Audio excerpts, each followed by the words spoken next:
ठीक है. So today we are going to start common types of organic reaction, right? Common types of organic reaction.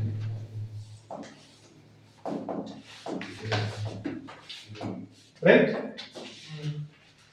तो what we mean by common types of organic reaction, कितने प्रकार के organic में reactions होते हैं. Generally 8 types of organic reactions are there, right. 8 तरीके के organic reactions होते हैं. Substitution reaction, addition reaction, elimination reaction, rearrangement reaction, cyclization, condensation. ठीक है. तो आउट ऑफ दीज हमको मेजर में इंपॉर्टेंट फॉर्म में 3 रिएक्शंस बहुत अच्छे से पढ़ने हैं. क्लियर? समझ आ गया? तो वो 3 रिएक्शंस कौन कौन सी हैं? One is substitution reaction, another one is addition reaction and the last one is the elimination reaction. Clear हो गया? समझ में आ गई बात? ठीक है. तो सब्स्टिट्यूशन रिएक्शन से स्टार्ट करते हैं. What we mean by substitution reaction is, देखो सब्स्टिट्यूशन रिएक्शन जो है हमारी,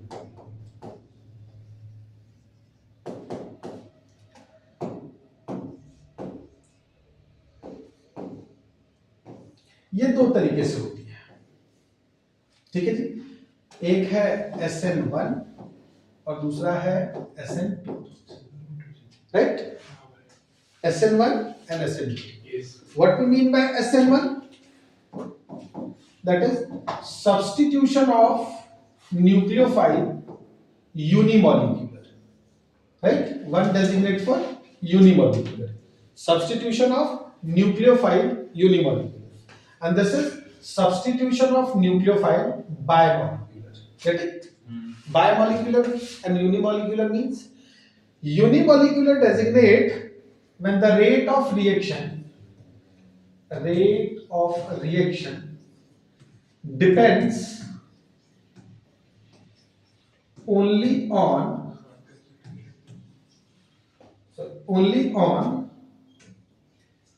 one concentration term, right? Yes. When rate of reaction depends only on one concentration term. मतलब क्या हुआ? मतलब हुआ ये कि लेट से A plus B will going to produce C. तो जो रेट ऑफ रिएक्शन है वो या तो A पे डिपेंड करेगा या फिर B पे डिपेंड करेगा. दोनों में से किसी एक पे डिपेंड करेगा. What we mean by rate of reaction?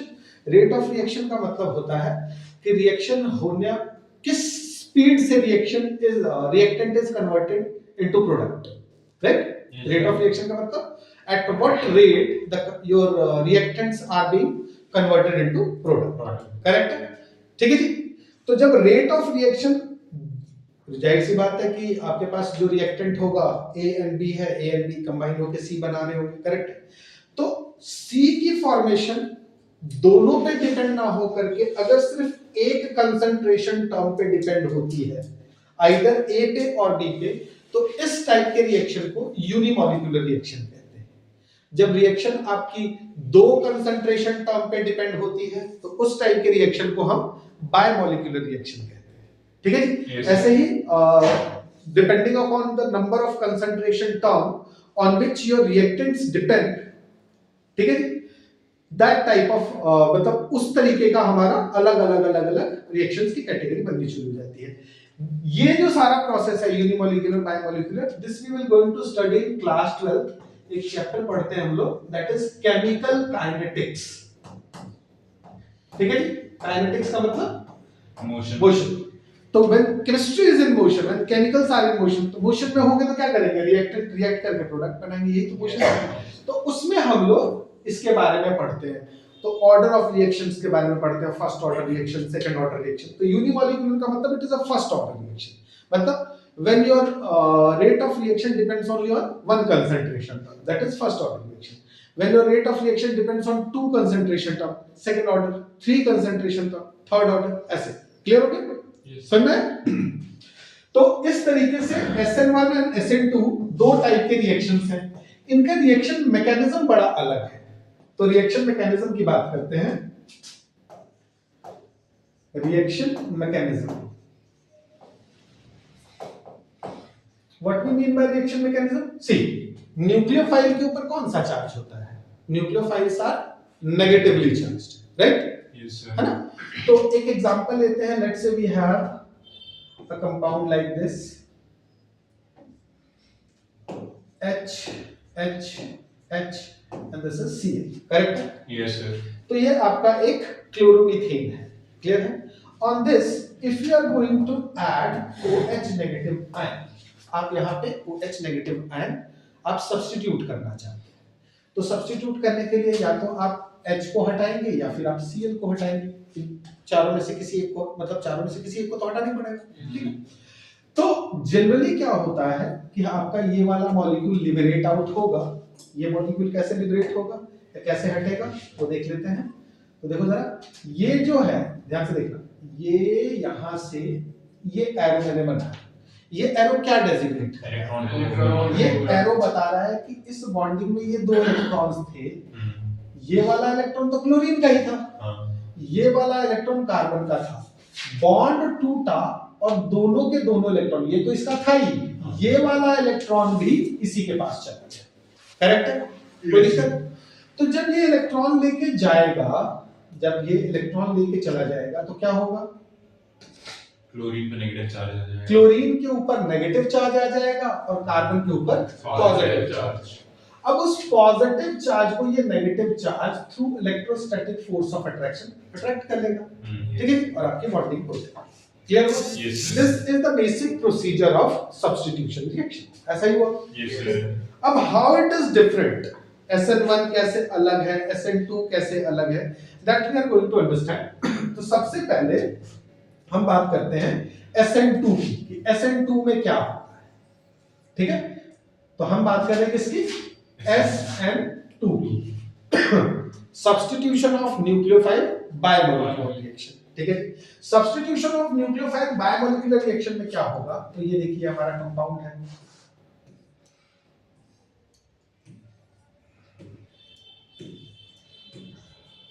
और इस पे मैं OH नेगेटिव से अटैक कर रहा हूं, ये मेरा न्यूक्लियोफाइल, क्लियर? Yes, sir. अब जब ये रिएक्शन होगी तो क्या होगा? देखो, मैंने बोला कि SN2 जो रिएक्शन है, इसमें रेट ऑफ रिएक्शन दो चीजों पे डिपेंड करेगा, क्योंकि 2 है बायमोलिकुलर, ठीक है? तो इसका मतलब ये वाली कंसंट्रेशन टर्म और ये वाली दोनों हमारे लिए इंपॉर्टेंट है, दोनों में से एक भी कम ज्यादा होगा तो रेट ऑफ रिएक्शन में वेरिएंस दिखेगा। आप इसको मतलब इस टाइप के रिएक्शन को रन करवाया जाए, मान लो 5 किलो ये ले, 2 किलो ये ले, ठीक है? तो आपको रेट ऑफ रिएक्शन में वेरिएंस आ जाएगा इन कंपैरिजन टू 5 किलो ये भी ले और 5 किलो ये भी ले, या 5 मोल ये भी ले, 5 मोल ये भी ले, ठीक है? Yes, sir. ठीक है? तो अगर आपकी कंसंट्रेशन वेरी करेगी तो रेट ऑफ रिएक्शन में भी वेरिएंस आएगा, चेंज आ जाएगा, क्लियर हुआ? ठीक है? अब जरा इसको देखते हैं कि रिएक्शन होगा कैसे। तो इस टाइप की रिएक्शन जो होती है, SN2 रिएक्शन जो है, it is a single step reaction, ये सिंगल स्टेप रिएक्शन है। सिंगल स्टेप रिएक्शन का मतलब एक ही स्टेप में प्रोडक्ट फॉर्म हो जाएगा, ऐसा नहीं होगा कि कुछ टूटा फिर उसके बाद थोड़ी देर वेट हुआ फिर कुछ आके जुड़ा, ऐसा कुछ भी नहीं होने वाला, इसमें एक ही स्टेप में ये रिएक्शन हो जाएगा, क्लियर? तो वो रिएक्शन कैसे होगा, that I am going to explain. कि देखो, ये आपका कार्बन है,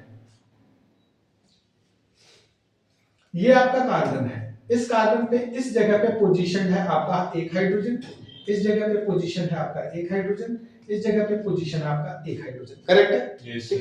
अब आप ये समझिए कि ये एक तीनों एक ही प्लेन में लाई कर रहे हैं, तीनों हाइड्रोजन, ये हाइड्रोजन, ये हाइड्रोजन और ये हाइड्रोजन, ये एक प्लेन में है, क्लियर है? और प्लेन के ऊपर इस डायरेक्शन में ये आपका Cl लगा हुआ है, करेक्ट है? ठीक है?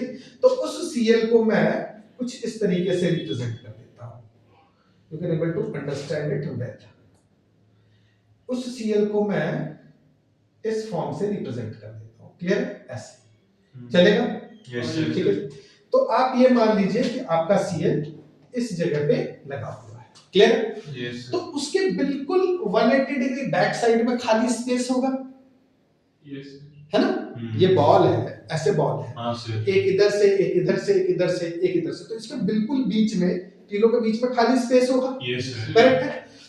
उस जगह पे OH नेगेटिव अटैक करना शुरू हुआ। देखो मैंने बाकी सबको सॉलिड लाइन से ड्रॉ किया है, इसको डॉटेड लाइन से ड्रॉ किया है। What the purpose of drawing it like dotted line कि ये बॉन्ड धीरे धीरे टूटना शुरू हुआ। अच्छा। ठीक है जी। इन द सिमिलर मैनर जैसे जैसे ये बॉन्ड टूटना शुरू हुआ, in the same way OH negative जो है वो जुड़ना शुरू हो गया है। क्लियर है? Yes. और एक टाइम आएगा जब ये बॉन्ड कंप्लीटली वैनिश हो जाएगा। ठीक है, ये कंप्लीटली टूट गया और इसके ऊपर नेगेटिव चार्ज आ गया और ये लिबरेट हो गया, और ये बॉन्ड जो है, ये बॉन्ड ये सॉलिड फॉर्म में कन्वर्ट हो जाएगा आपका, ऐसे। समझ आया? Yes. ठीक है, तो ये एक ही स्टेप में ये सारा काम हो गया। ये गया, इसने धीरे से अटैक किया, ये धीरे धीरे बॉन्ड फॉर्मेशन हो रही है, धीरे धीरे ये टूट रहा है। एक time with in a second ये अलग और ये जुड़ गया। करेक्ट है? Yes, sir. इस तरीके से जो बॉन्डिंग होती है, ये सिंगल स्टेप बॉन्डिंग हुई, ये सिंगल स्टेप रिएक्शन हुआ, और इसमें दोनों ही कंसंट्रेशन टर्म इक्वली इंपॉर्टेंट थे, ये भी और ये भी। अगर ये नहीं होता तो ये जुड़ता किसके साथ, ये नहीं होता तो जुड़ता ही क्या। करेक्ट है ना? Yes, sir. So when your rate of reaction depends on two concentration term, that type of reaction is known as SN2. SN2 reaction. ठीक है? Yes, और sir. दूसरी चीज SN2 रिएक्शन जो है वो सिंगल स्टेप रिएक्शन है। क्लियर है? ठीक है। अब जरा इसकी कॉन्फ़िगरेशन को चेक करें, इसको थोड़ा ध्यान से लिखो। तो ये कार्बन था, है ना? ये कार्बन है। इस कार्बन के इस पोजीशन और इस पोजीशन को आप प्लेन पे मानिए कि ऐसे यहाँ कार्बन है, एक हाँ, यहाँ सर। हाइड्रोजन, एक यहाँ है, यहाँ, और इधर Cl लगा हुआ है। हाँ। ठीक है, और इसके बैक साइड से OH आके लगा। हाँ। ठीक है, तो अगर ध्यान से देखा जाए तो पहले कैसा था ये, जैसे आप ये समझ सकते हैं कि ये एक छतरी है ऐसे। ठीक है, तो पहले एक हाइड्रोजन इधर था, एक हाइड्रोजन इधर था, एक हाइड्रोजन इधर था, इधर Cl था। हाँ। अब जब दूसरी तरफ से OH आके अटैच करेगा तो अब ये छतरी कैसी हो गई, अब ये छतरी हो गई ऐसी, ऐसी हो गई। ये हाइड्रोजन अपनी प्लेस पे रहा, ये हाइड्रोजन अपनी प्लेस पे रहा, ये हाइड्रोजन अपनी प्लेस पे रहा, और यहाँ आपका OH आ गया। तो ये जो कॉन्फ़िगरेशन है यहाँ से उल्टी हो गई। हाँ सर। है ना? तो इसका मतलब हुआ कि whenever there is a SN2 mechanism, जब कभी भी SN2 mechanism फॉलो होता है, कॉन्फ़िगरेशन में इन्वर्जन हो जाती है। कॉन्फ़िगरेशन में क्या हो जाती है? इन्वर्जन। कॉन्फ़िगरेशन में इन्वर्जन हो जाती है। इन्वर्जन ऑफ कॉन्फ़िगरेशन हो जाता है। क्लियर है? Yes, sir. The inversion of configuration, इसका पूरा नाम है वाल्डन इन्वर्जन। ठीक है, आप बुक में पढ़ेंगे तो आपको वाल्डन इन्वर्जन के नाम से दिखेगा ये। करेक्ट है? Yes. ये क्या हो गया? Walden inversion. क्या हुआ? प्रोसेस को समझते हैं।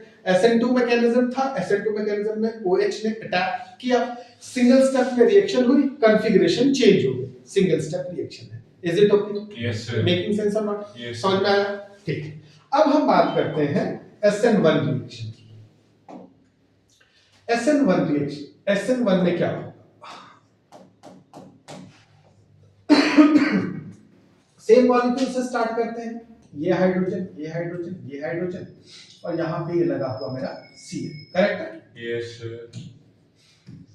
Again OH negative, which is a nucleophile, is going to attack on it. What will happen in this process? इस प्रोसेस में क्या होगा? इस प्रोसेस में सबसे पहला SN1, मतलब rate of reaction depends only on one concentration, दूसरे से इसको मतलब नहीं। जितना होगा कम होगा, ज्यादा होगा, जितना भी होगा काम चल जाएगा, ऐसा वाला मामला है। करेक्ट है? हाँ। अब देखिए कैसे होता है। SN1 रिएक्शन टू स्टेप में होती है। It is a two step reaction. Two step reaction में क्या होता है, क्या क्या होता है? तो पहले स्टेप में ये जो आपका अल्काइल हैलाइड है, it is being converted into carbocation. क्या होगा? ये कार्बोकैटायन बनाएगा। ठीक है, ये गया, और ये जाने के बाद इधर इसके ऊपर नेगेटिव चार्ज और इसके ऊपर पॉजिटिव चार्ज आएगा, तो the substance will look like Cl negative plus C। Correct है? ये आपकी फॉर्मेशन होगी। ठीक है? Yes, sir. अब अगर ध्यान से देखा जाए तो ये कार्बोकैटायन इंटरमीडिएट है। Yes. मैंने बताया था आपको कि इंटरमीडिएट्स जो होते हैं they are stable in nature. Intermediates are stable in nature, ये स्टेबल इन नेचर होते हैं, करेक्ट है। Yes, sir. जबकि इसके बैक वाले रिएक्शन को अगर हम देखें तो क्या यहाँ पे कोई इंटरमीडिएट बना था? नहीं। बना था। अगर आपको ध्यान हो तो मैंने एक कॉन्फ़िगरेशन ऐसी सी बनाई थी, C H H H, and with respect to that I have done a line like this, right? Yes, sir. एक जगह पे Cl था और एक जगह पे OH था। ये कंडीशन हमने इसमें अराउज किया था, राइट? और Yes, उसके sir. बाद ये हमारा प्रोडक्ट बन गया, करेक्ट है? Hmm. तो ये क्या इंटरमीडिएट है? नहीं, नहीं। ये इंटरमीडिएट नहीं है। इस स्टेज को हम ट्रांजिशन स्टेज कहते हैं। क्या बोलते हैं? Transition stage. स्टेज बोलो, स्टेज बोलो, एनीथिंग एल्स, करेक्ट है? तो what is the difference between transition state and जो अर्लियर अभी हमने बनाया है इंटरमीडिएट? क्या डिफरेंस है? ट्रांजिशन स्टेट अपने आप में स्टेबल नहीं होता है, it is not stable, Yes. It is not stable, ये स्टेबल नहीं है। What we mean by not stable? मतलब ये रिएक्टेंट इसके साथ रिएक्ट करके जब ये बन जाएगा तो ये इस पर्टिकुलर पोजीशन पे स्टॉप नहीं होगा, अल्टीमेटली ये प्रोडक्ट फॉर्म हो जाएगा, करेक्ट है? जबकि अगले वाले इसके अंदर अगर आप देख रहे हैं तो ये एक कार्बोकटायन है और ये स्टेबल इन नेचर होता है। आप चाहें तो अपने रिएक्शन को इस स्टेप पे रोक के 15 दिन बाद रिएक्शन करवाइए, कोई दिक्कत नहीं, करेक्ट है? तो this is stable in nature, correct है? Yes, sir. तो एक डिफरेंस और हमें समझ में आया कि SN1 में इंटरमीडिएट फॉर्म होता है, whereas SN2 में हमारे पास एक ट्रांजिशन स्टेट है, करेक्ट है? Yes, sir. SN2 mechanism start हो गई तो प्रोडक्ट फॉर्म करके ही रुकेगी, जबकि SN1 को कंट्रोल करना थोड़ा आसान है, करेक्ट है? Yes, sir. Very good. अब दूसरी चीज कि ये जो हमारा कार्बोकटायन फॉर्म हुआ है, ये कार्बोकटायन के ऊपर अब हमारा न्यूक्लियोफाइल अटैक करेगा, करेक्ट है? हाँ. जब न्यूक्लियोफाइल अटैक करेगा तो ये उसी पोजीशन पे अटैक करेगा जिस पोजीशन पे Cl लगा हुआ था, समझ में आ रहा है? जहां Cl लगा हुआ था उसी पर्टिकुलर पोजीशन पे जाके वो अटैक करेगा, करेक्ट है? समझ में आई बात? Yes, sir. ठीक है जी? तो इसका मतलब अगर उसी पोजीशन पे अटैक होता है तो व्हाट विल हैपन? इस प्रोसेस में आपको इन्वर्जन देखने के लिए नहीं मिलेगा, करेक्ट है? Yes, sir. समझ में आया? Yes, इस प्रोसेस में आपको इन्वर्जन देखने के लिए नहीं मिलेगी। इस प्रोसेस में हमें क्या देखने के लिए मिलेगा फिर इन्वर्जन की जगह? तो we will see it out कि इस प्रोसेस में ये हाइड्रोजन हाइड्रोजन हाइड्रोजन और हेलो यहाँ पे OH will add on, correct है? Yes, sir. तो इसको इस फॉर्म में दिखा रहा हूं, क्लियर है? तो उसी पोजीशन में जहां Cl लगा हुआ था उसी पोजीशन में in the same position OH जो है वो ऐड ऑन हो गया है। इज इट ओके और नॉट? Yes, तो yes. इस प्रोसेस में इन्वर्जन नहीं हुआ।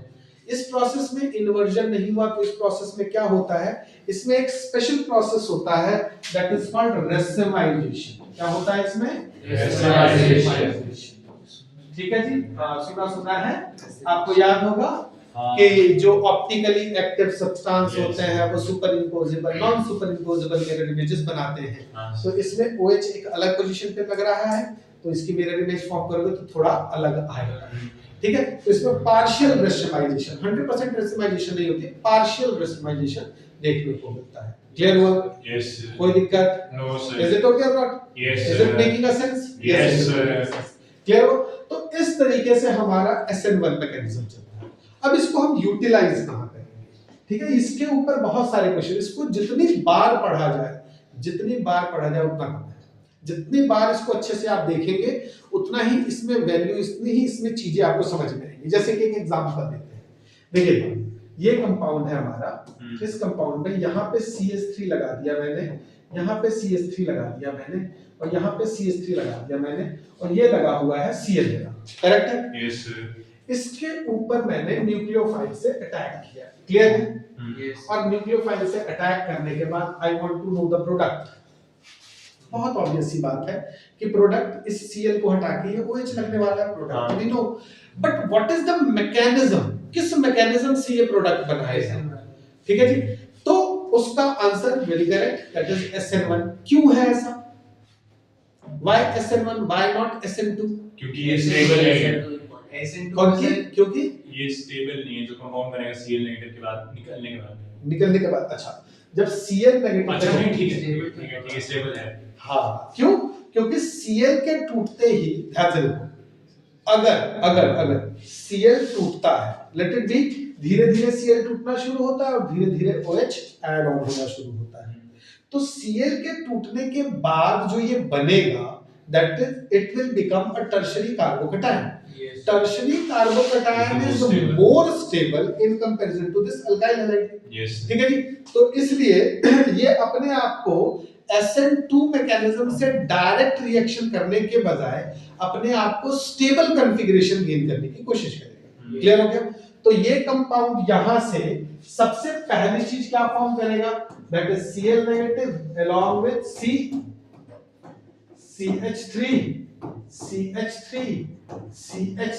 along with पॉजिटिव चार्ज, ठीक है जी? तो ये टर्शियरी कार्बोकैटायन बना, करेक्ट है, which is very very stable. लेकिन इसी में अगर मैं इस कंपाउंड के बजाय अगर मैं इसको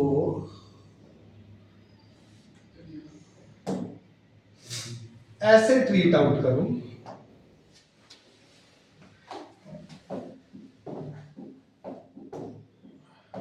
देखिए इसको मैं ऐसे ट्रीट आउट करूं कि यहां पे CH3 ना लगा के मैं यहां पे हाइड्रोजन लगाता हूं, राइट? अब ये रिएक्शन कौन से मैकेनिज्म से होगा? तो ये रिएक्शन SN2 प्रेफर करेगा। व्हाई? क्यों प्रेफर करेगा SN2? बिकॉज इससे बनने वाला जो कार्बोकैटायन होगा वो प्राइमरी या मिथाइल कार्बोकैटायन है, करेक्ट है, which is not very stable in comparison to this. तो क्योंकि ये स्टेबल नहीं है इसलिए ये कंपाउंड सिंगल स्टेप में रिएक्शन कर देगा, और क्योंकि ये स्टेबल है इसलिए ये कंपाउंड जो है टू स्टेप रिएक्शन। जैसे कार्बोकैटायन बनने के बाद हमें कुछ ऐसे चाहिए होगा ना कि OH से जाके जुड़ जाए। कार्बोकैटायन बनने के बाद नहीं, तो उसके बाद electrostatic force of attraction play the role और ये कंपाउंड उसके तरफ अट्रैक्ट हो जाता है, ठीक है? इलेक्ट्रोस्टैटिक, हाँ, मीडियम रिक्वायर होता है कि कौन से मीडियम में आप इस रिएक्शन को करवाते हैं, ठीक है जी? तो ऊपर वाला प्रोटिक मीडियम में एसिड का मतलब थोड़ा सा पोलर सा हो तो उसमें वो चलेगा, और ये वाला नॉन पोलर में चलेगा, करेक्ट है? समझ में आया? तो इस तरीके से आप SN1 और SN2 में डिफरेंस समझ सकते हैं, and this is the complete history about the substitution of nucleophile. Basically substitution of nucleophile हमने पढ़ा है, ठीक है? सब्स्टिट्यूशन रिएक्शन क्या होता है? सब्स्टिट्यूशन रिएक्शन वो रिएक्शन होता है जिसमें हम किसी को तोड़ के उसी की जगह पे किसी और चीज को ऐड ऑन कर देते हैं। क्लियर हो गया? ठीक है जी? सब्स्टिट्यूशन रिएक्शन, जो भी सब्स्टिट्यूशन रिएक्शन है, इसमें सबसे इंपॉर्टेंट चीज क्या होती है? तो सब्स्टिट्यूशन रिएक्शन की तीन इंपॉर्टेंट चीजें होती है। सबसे पहला, सब्स्टिट्यूशन में जो कंपाउंड है उसको आपको ब्रेक करना है, करेक्ट है? ठीक है जी? तो सबसे पहला होता है generation of either electrophile, nucleophile, in any way you can able to generate that, ठीक है? उसके बाद जो आपका कंपाउंड है उस कंपाउंड में आप एक बॉन्ड को क्लीव आउट करोगे, ठीक है जी? उसके बाद वो न्यूक्लियोफाइल और इलेक्ट्रोफाइल जो भी है वो आके इस पर्टिकुलर पॉइंट पे, अगर वो न्यूक्लियोफाइल है तो न्यूक्लियोफिलिक सब्स्टिट्यूशन रिएक्शन हो जाएगा, अगर वो इलेक्ट्रोफाइल है तो इलेक्ट्रोफिलिक सब्स्टिट्यूशन रिएक्शन हो जाएगा। Is it okay? समझ में आई बात? Yes sir. तो this is how we can able to manage that. Clear? अब आते हैं दूसरे reaction, that is addition reaction. क्या होता है एडिशन रिएक्शन? तो देखो ध्यान से, ये कंपाउंड है, तुषार से पूछना, तुषार। हाँ सर। हाँ, क्या इस कंपाउंड पे एडिशन रिएक्शन पॉसिबल है? एडिशन? हाँ, मेरे ख्याल से तो सर इसको ऐड करना है ना OH नेगेटिव को, मेरे ख्याल से तो नहीं होना चाहिए सर। एडिशन नहीं होगा। क्यों? क्योंकि ये कंपाउंड अपने में स्टेबल है। क्योंकि ये कंपाउंड अपने में सैचुरेटेड है, ठीक है जी? इसके पास कोई फर्दर जगह नहीं है कि ये किसी को बाइंड आउट कर सके, इसके पास कोई फर्दर प्लेस नहीं है कि ये किसी को जोड़ सके। समझ में आया? Yes, sir. क्योंकि ये कंपाउंड अपने आप में ही स्टेबल है, दैट इज व्हाई ये वाला कंपाउंड जो है वो आपका एडिशन रिएक्शन कॉज नहीं करेगा। इसका मतलब ये हुआ कि जितने भी एल्केन्स हैं, एल्केन्स, उनमें से कोई भी एल्केन्स एडिशन रिएक्शन तो नहीं देगा। करेक्ट है? Yes, sir. डन होगी बात? Yes, sir. ठीक है। तो एल्केन्स एडिशन रिएक्शन, एक क्वेश्चन पूछा जाता है या आपके 11th क्लास के लिए एक बहुत ही इंपॉर्टेंट क्वेश्चन हो जाता है कि why alkene do not give addition reaction. क्यों नहीं देंगे? Because alkanes are saturated in nature. ठीक है जी? Yes, sir. क्योंकि वो सैचुरेटेड है, that is why they do not give Addition addition. reaction. तो एल्केन कौन से रिएक्शन देंगे? Substitution. They always give substitution reaction। ठीक है? They always give substitution reaction. Clear होगी बात? Yes, sir. तो एडिशन रिएक्शन कौन देगा? एडिशन रिएक्शन वो जो अनसैचुरेटेड है वो देगा। करेक्ट है? Yes, तो sir. अनसैचुरेटेड पे हमारे पास क्या आ जाएंगे? या तो एल्कीन्स या फिर Alkyne. अल्काइन्स। करेक्ट है? Yes, sir. ये जो दो हैं या कोई और हो, कार्बोनिल ग्रुप हो, कोई और हो, वो सबके ऊपर आपका एडिशन रिएक्शन हो सकता है। क्लियर होगा? Yes, sir. अब एडिशन रिएक्शन करवाने के लिए लेट अस से मैं सबसे पहला एग्जांपल ले लेता हूं एल्कीन का। ठीक है जी?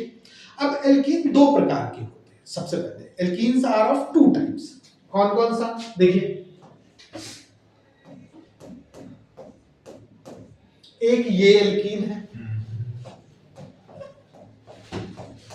एक ये एल्कीन है। बता सकते हैं इन दोनों में क्या डिफरेंस है? किसकी? Double bond. डबल बॉन्ड की।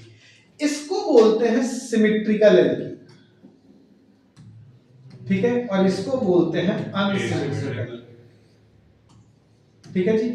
समझ में आया? Yes, sir. तो सिमेट्रिकल एल्कीन पे एडिशन का अलग प्रोडक्ट बनता है और अनसिमेट्रिकल पे अलग प्रोडक्ट बनता है। जैसे कि मैं आपको एक एग्जांपल देता हूं और क्लियर हो जाएगा। ध्यान से देखते रहिएगा, अच्छे से समझिएगा। ठीक है? लेट अस से कि मैं इस कंपाउंड पे H2O के साथ रिएक्ट कर रहा हूं और थोड़ा सा मैंने एसिड डाल दिया है। करेक्ट है? इसको भी मैं H2O के साथ रिएक्ट करवा रहा हूं और थोड़ा सा मैंने एसिड डाल दिया है। एसिड डालने का मतलब क्या हुआ? एसिड डालने का मतलब हुआ ये कि इस वाटर को मैं H+ और OH नेगेटिव में ब्रेक करने वाला हूं। क्लियर? सिमिलरली इसको भी मैं H+ और OH नेगेटिव में ब्रेक करने वाला हूं। जब मैं इस कंपाउंड को H+ और OH नेगेटिव में ब्रेक करूंगा तो क्या होगा उसको समझिए। देखिए, जब मैं इस कंपाउंड को H+ और OH नेगेटिव के फॉर्म में ब्रेक करूंगा तो व्हाट विल हैपन? देखो, इस वाले कंपाउंड में क्या होगा? सबसे पहले ये बॉन्ड टूटेगा, सबसे पहले ये बॉन्ड टूटेगा, first carbon, second carbon, third carbon, fourth carbon. एक इधर ज्वाइनिंग के लिए पोजीशन क्रिएट हो गई और एक इधर ज्वाइनिंग के लिए पोजीशन क्रिएट हो गई। क्लियर है ना? ठीक है? तो हो सकता है कि H यहां ज्वाइन करे और OH यहां ज्वाइन करे। करेक्ट है? Yes. ऐसा हो सकता है। Yes, sir. दूसरी कंडीशन ये हो सकती है कि ऐसा ना करके 1 2 3 4 और उसमें एक पोजीशन ये क्रिएटेड थी, ये अब की बार H यहां ज्वाइन करे और OH यहां ज्वाइन करे। ऐसा हो सकता है। हाँ. करेक्ट है? इन दोनों ही कंडीशन में क्या प्रोडक्ट चेंज हुआ? नहीं. It remains 2O। करेक्ट है? करेक्ट है? ठीक है। लेकिन इसके साथ आते हैं, अब जरा इसके प्रोडक्ट को चेक करते हैं।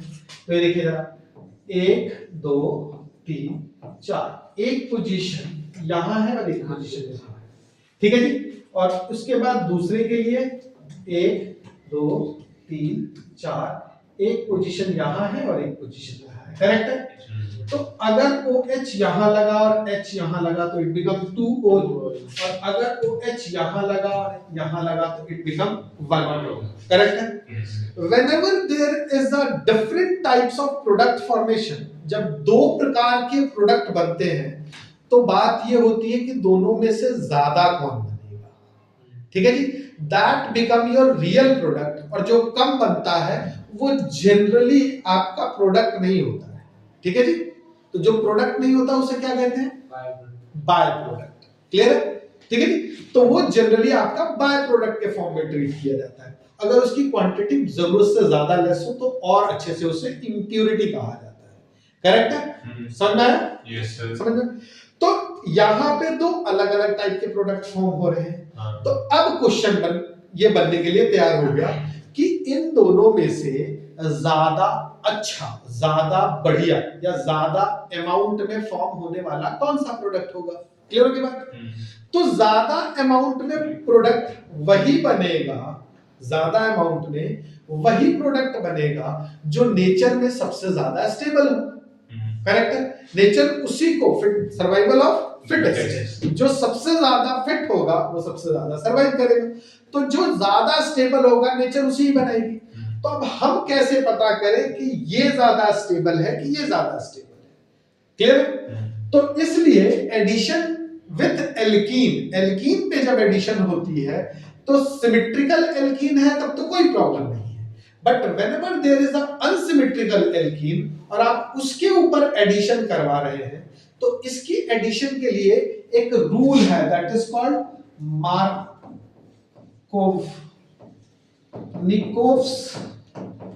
रूल। मार्कोवनिकोव्स रूल, करेक्ट है?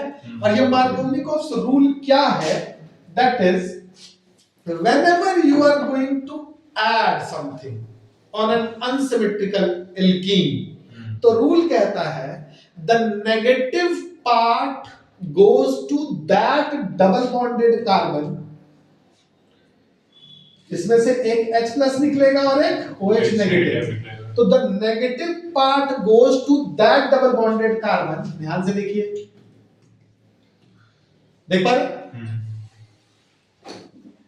डबल बॉन्डेड कार्बन में इस पे एक हाइड्रोजन है, इस पे दो हाइड्रोजन है। तो negative part goes to that double bonded carbon which have lesser number of hydrogen. ठीक है? करेक्ट है? नेगेटिव पार्ट उसके पास जाएगा जिसके पास लेस नंबर ऑफ हाइड्रोजन हो। इसका मतलब हुआ ये कि this compound is more stable. Yes sir. ठीक है जी? ठीक है? तो ये मोर स्टेबल कैसे हुआ? ये तो मार्कोनिकोव रूल है। तो मार्कोनिकोव रूल ने कैसे सोच लिया? सपना आया था? नहीं, बहुत ही आसान तरीका है, जिस तरीके से हम चाहें तो इसको समझ सकते हैं।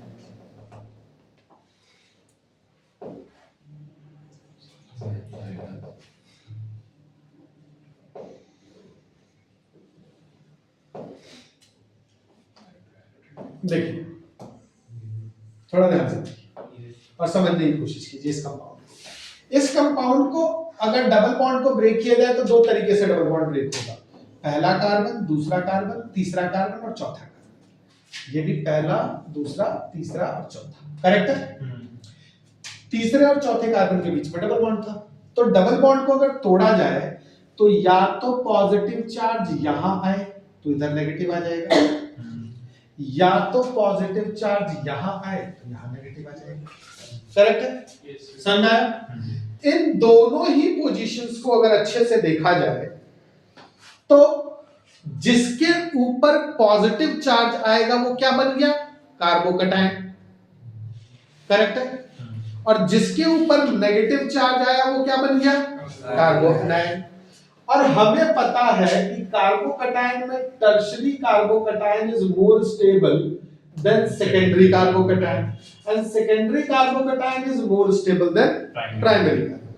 कैटायन को पकड़ के चलो तो ऐसा है, और अनायन के लिए केस रिवर्स है।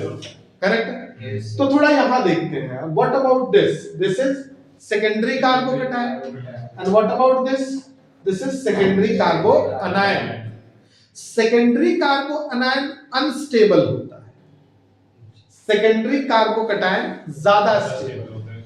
तो इसका मतलब वो इसी प्रकार से टूटेगा ताकि इसके ऊपर नेगेटिव और इसके ऊपर पॉजिटिव है। अब अगर इसके ऊपर पॉजिटिव चार्ज आया है तो नेगेटिव चार्ज जो है वो इसी के ऊपर अटैक करेगा and hence you are going to get this as a major product. Correct है?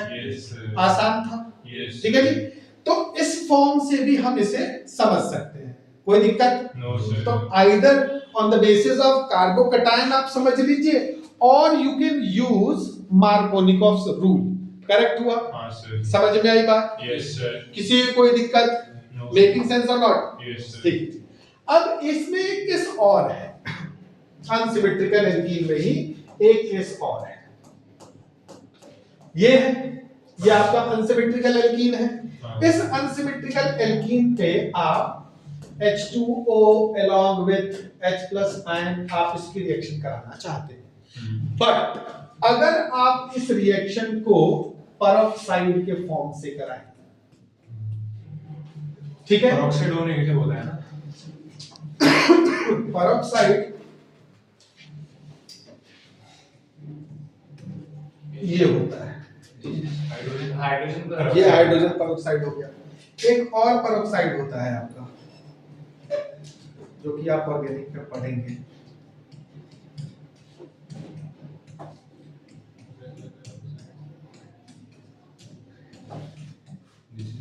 This is benzoyl peroxide. Benzoyl peroxide okay. ये टूटता है ऐसे, आप ध्यान दें मैंने हाफ एरो लगाया है। तो किसी भी प्रकार का पेरोक्साइड हो, जब हाफ एरो से हम किसी भी चीज को ब्रेक करते हैं तो they will produce free radicals, correct है? अभी एक इलेक्ट्रॉन देंगे करेक्ट है? समझ में आया? Yes sir. तो फ्री रेडिकल मैकेनिज्म फॉलो हो जाएगा। अगर मैं पेरोक्साइड यूज करूं तो क्या हो जाएगा? Free radical. पेरोक्साइड या फिर लाइट, ये दोनों ही रिस्पॉन्सिबल होते हैं फ्री रेडिकल मैकेनिज्म, करेक्ट है? Yes sir. इसके अलावा एक और कंपाउंड होता है, दैट इज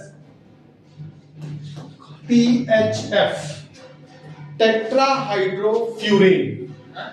टेट्राहाइड्रोफ्यूरेन, फ्यूरेन, ठीक है? आएगा कंपाउंड, जैसे जैसे जो चीजें आती जाएंगी, इंपॉर्टेंट होगा वो रिपीट होगा, रिपीट होगा तो वो याद हो जाएगा, तो ज्यादा स्ट्रेस लेना नहीं, ठीक है? जो भी इंपॉर्टेंट है वो ऑटोमेटिकली रिपीट होगा, क्लियर है? It is tetrahydrofuran. तो ये कंपाउंड देखा आपने, हाँ। H2O लिया हमने H+, अब हमने केवल मीडियम चेंज कर दिया, थोड़ा सा तरीका चेंज कर दिया, क्या? Either we use peroxide or we use light or we use THF। इनके प्रेजेंस में जब रिएक्शन कराई जाती है तो जैसा मार्कोनी साहब कह रहे थे उसका उल्टा हो जाता है। मार्कोनी साहब क्या कह रहे थे? As per the Markovnikov rule, the negative part of the addendum molecule goes to that double bonded carbon which have lesser number of hydrogen। अब एंटी मार्कोनिकॉफ रूल लग जाएगा, and the negative part goes to that double bonded carbon which have higher number of hydrogen, correct है? Yes, तो sir। जैसे ही medium में आपने ये देखा, आपका प्रोडक्ट ऐसा होना चाहिए कि ये यहाँ पे ये और यहाँ पे ये। तो ये Clear? अनस्टेबल नहीं हो जाएगा उसके कंपैरिजन में? कैसे अनस्टेबल हो जाएगा? ये इस मीडियम की खास बात है, ओके। ठीक है? इस मीडियम की खास बात है कि वो ये प्रोडक्ट फॉर्म करता है, इसके लिए no if and no but, correct है? समझ में आया? Yes, sir। ठीक है? तो ये कंप्लीट आपका एल्कीन के ऊपर एडिशन का मैकेनिज्म हो गया, क्लियर हुई बात? Understood sir. है ना? Yes, is it sir। Making sense और नॉट? Yes, sir। क्या लगी, समझ में आ रहा है? हाँ सर। क्लियर है? तो ये आपने एडिशन का प्रोसीजर समझा, करेक्ट है? किसके ऊपर? एल्कीन के ऊपर। इसके साथ एक और बात मैं आपको बता दूं, एल्कीन के ऊपर ही, जब कभी भी एल्कीन की रिएक्शन कराई जाए and the reaction is beyond 773 kelvin, इससे हायर टेम्परेचर या लगभग इस टेम्परेचर या 500 केल्विन से ऊपर का अगर आप टेम्परेचर लेके अगर रिएक्शन कॉज करवा रहे हैं तो उस रिएक्शन में ये डबल बॉन्ड क्लीव नहीं होता है, ठीक है? It will not going to give addition reaction, it will cause substitution reaction. क्या हो जाएगा? सब्स्टिट्यूशन। मतलब वो यहां से किसी को तोड़ के यहीं पे किसी को ऐड कर देगा, करेक्ट हुई बात? Yes, तो ये बात भी आप, ठीक है जी? Yes sir. करेक्ट है? Yes sir. ठीक है? डबल बॉन्ड की डिटेक्शन कि whether the compound contains double bond or not, इस डिटेक्शन को चेक करने के लिए नीट का क्वेश्चन है। इस डबल बॉन्ड को चेक करने के लिए we use something, what? Basically क्या? तो ब्रोमीन वाटर टेस्ट किया जाता है, ब्रोमीन वाटर टेस्ट, आपने देख चेक पढ़ा होगा? Yes, sir। ठीक है? तो ब्रोमीन वाटर टेस्ट में जो ब्रोमीन वाटर का जो नेचुरल कलर है उसका जो रेडिश ब्राउन कलर जो है वो डिसअपियर होना शुरू होता है, और अगर वो डिसअपियर होना शुरू हो गया it resembles, it tells us that there is a unsaturation in this compound. Unsaturation का मतलब there is a double bond in the compound, correct है? Yes, sir. Getting? ठीक Yes, है, sir. तो साथ में ये टेस्ट भी हमें याद रखना है, ठीक है? आप लोगों को मैं बता दूं और क्लियर कर दूं आप लोगों के लिए, अब अगले साल 2026 में जेई का एग्जाम देंगे आप लोग, तो 27 में 2026 की बात नहीं चल रहा, 27 में आप लोग जेई का एग्जाम देंगे। तो अब जो पेपर के पैटर्न बन रहे हैं, लैब मैनुअल से क्वेश्चंस आ रहे हैं। जो सीबीएसई ने लैब मैनुअल जारी कर रखी है फिजिक्स की, केमिस्ट्री की, बायोलॉजी की, उस लैब मैनुअल से क्वेश्चंस आते हैं वहां से।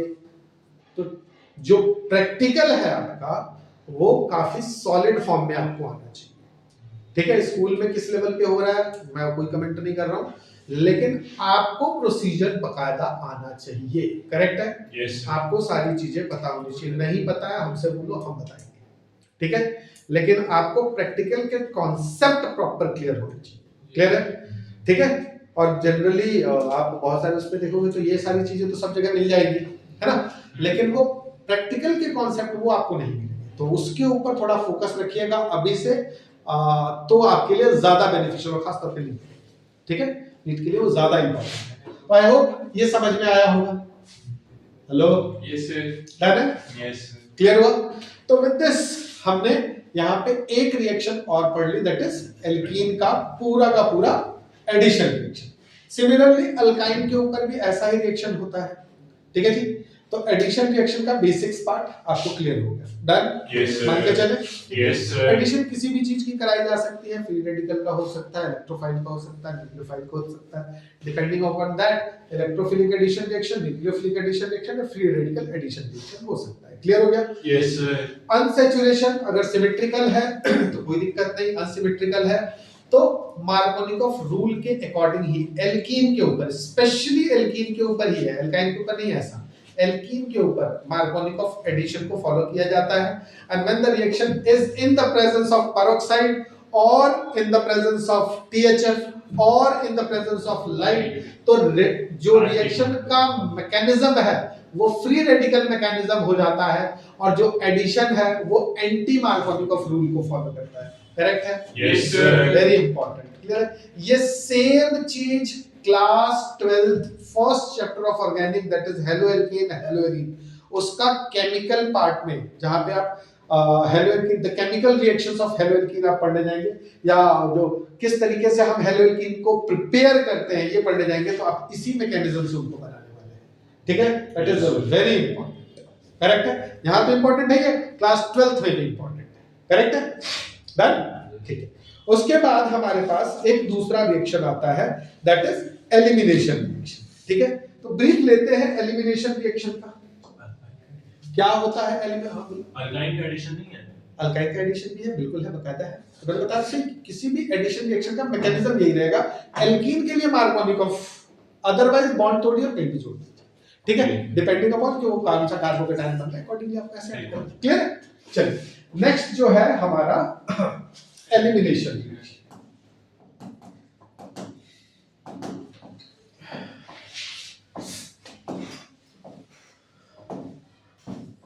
क्या होता है एलिमिनेशन रिएक्शन? तो देखिए कोई भी कंपाउंड है हमारा, लेट्स से ये एक बहुत बड़ा कंपाउंड है, इस कंपाउंड पे यहाँ पे OH लगा हुआ है, यहाँ H है, यहाँ H है, यहाँ H है, यहाँ H है,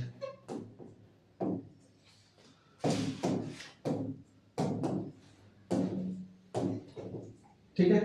अब एलिमिनेट करना है किसी को हटाना है, कुछ ऐड नहीं करना, एलिमिनेट करना है। तो एलिमिनेशन रिएक्शन जितनी भी कराई जाती है उसमें जो आपका पर्टिकुलर फंक्शनल ग्रुप या जो सब्स्टिट्यूएंट, जो मेजर सब्स्टिट्यूएंट है जिसको आप एलिमिनेट करना चाहते हैं, जैसे यहाँ पे OH लगा हुआ है, ठीक है? ये हमारा एक मेजर सब्स्टिट्यूएंट है।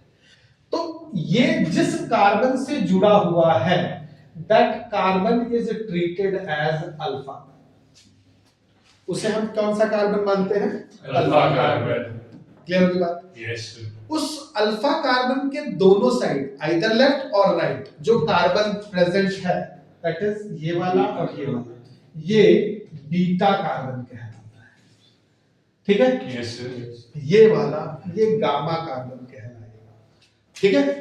अब इस तरफ तो गामा नहीं है, तो ऐसा नहीं कि आप लगा देना अपने तरफ से, नहीं, उस तरफ नहीं है तो मतलब नहीं है। ओके। क्लियर हो गया? Yes sir. ठीक है? समझने वाली बात, अल्फा कार्बन पे लगा हुआ सब्स्टिट्यूएंट जो है, अल्फा कार्बन पे सब्स्टिट्यूएंट लगा, इसके साथ में जो कार्बन है, उस कार्बन पे लगा हुआ हाइड्रोजन, आपने देखा, मैं और कलर से डिपिक्ट कर दूं इसको, नहीं ठीक है, समझ आ रहा है। मैं इसको ये वाला, ये वाला, ये वाला, ये वाला और ये वाला, ये आपका OH ग्रुप लगा हुआ है, और ये बीटा कार्बन पे लगे हुए हाइड्रोजन है। बीटा कार्बन पे लगा हुआ hydrogen beta hydrogen acidic in nature हो जाता है। ठीक है।